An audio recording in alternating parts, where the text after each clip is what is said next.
não através dos fundos, certo? A grande realidade é essa. Olha, eu não conheço nenhum, certo? Talvez você possa ser o primeiro, se é que você ganhou. Mas ganhar realmente aplicando nos fundos, nunca ninguém ganha. A grande realidade é essa. A preferência do administrador do fundo é contemplar quem? É contemplar a instituição a que ele pertence. Está correto? Então, os fundos têm alguns privilégios, e um deles é um privilégio, na minha opinião, um privilégio odioso, é de ostentar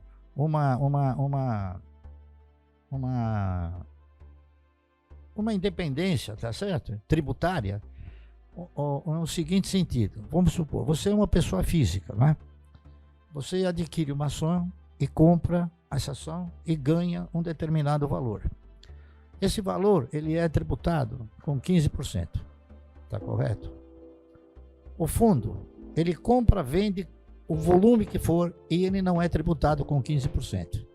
Então, eu já direcionei inúmeras questões às autoridades, dizendo o seguinte: o governo, ele tributa a produção, tributa o consumo e não tributa a especulação.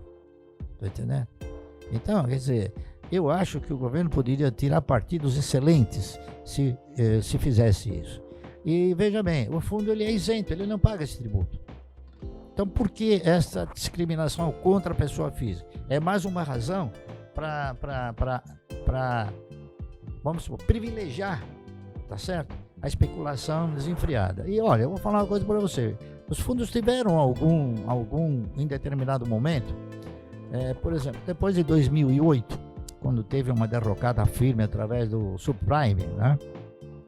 Os fundos tiveram assim alguma melhoria, mas nunca que se aproximasse do resultado das ações.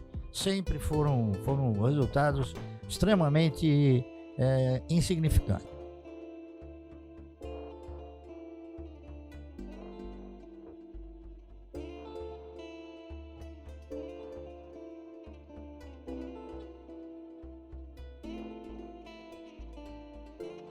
O resultado que a aplicação em ações ele pode te trazer. Ok?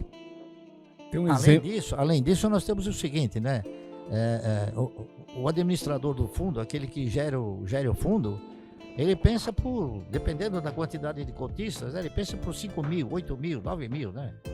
Entendeu? Então é uma pressão inadequada para o mercado. O mercado precisaria ter o quê? Precisaria ter um elenco e um universo de aplicadores individuais que evitasse essa pressão, porque essa pressão ela gera o quê? Ela gera uma composição de preços, que ele não é a realidade, você está entendendo? Fica manipulado. Então, nós temos alguns preços que em determinados momentos ele sofre essa manipulação e é exatamente em função dessa manipulação que acaba nos proporcionando o quê? A possibilidade de comprar bem. Porque eu gostaria inclusive de dizer o seguinte,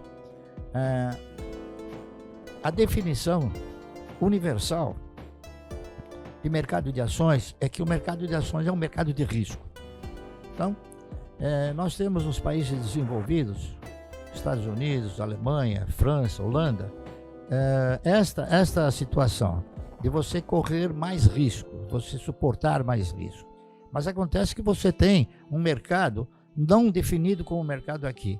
Lá você tem a participação do aplicador individual fazendo uma retaguarda muito forte na defesa das cotações. Então, a definição de risco ela é uma coisa interpretativa. Enquanto que nesses países a definição de mercado é um mercado de risco, aqui no país eu interpreto que é um mercado de oportunidades. Por quê?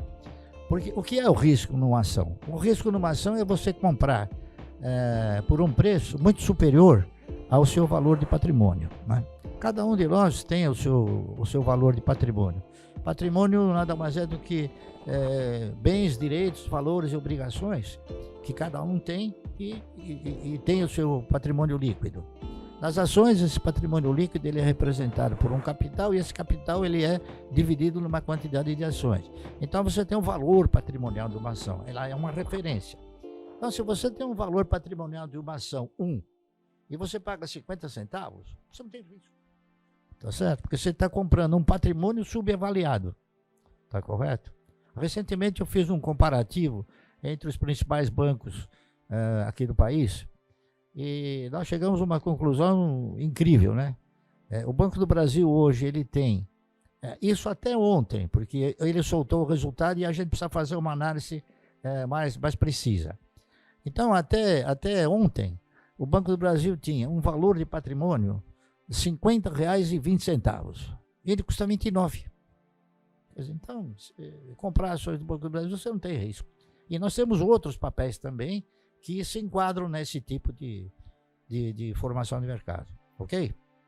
Deu para... Vamos lá.